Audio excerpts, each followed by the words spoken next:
Hello everyone. তো আজকে বেরিয়েছিলাম শপিং করতে। তো শপিং করার পর একটু খিদে পেয়ে গেছিলো আর গরমও লাগছিল। তো ভাবলাম কিছু খেয়ে নেওয়া যাক। তো পিয়ারলেসের সামনে ঠেলাগাড়িতে করে এখানে নানা রকম স্ন্যাক্স আইটেম বিক্রি হচ্ছিলো। বেশ ভালো কারণ অনেক লোক দাঁড়িয়ে, দাঁড়িয়ে খাচ্ছিল। তো গেছিলাম আজকে আমরা মেট্রো করে, মানে মেট্রো নিউ গড়িয়া থেকে তো মেট্রো বন্ধ, শিয়ালদা থেকে এসে মেট্রো ধরেছিলাম। তো ঢুকে প্রথমে গেছিলাম ভি-মার্টে। ভি-মার্টে প্রচুর কালেকশন, দেখে অবশ্যই ভালো লাগবে, কিন্তু কাপড়ের কোয়ালিটি আমার ভালো লাগেনি বলে আমি একটা জিনিস নিইনি ওখান থেকে।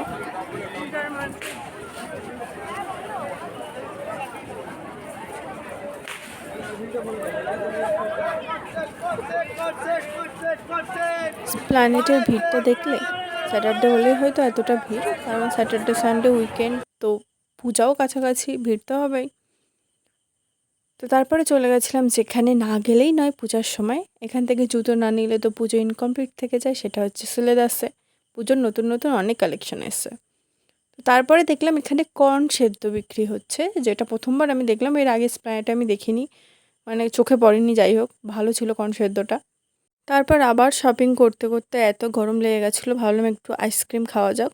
আর শপিংয়ের থেকে বেশি সবার হাতে দেখছি একটা করে আইসক্রিম, কারণ এতটাই গরম ছিল সেদিন।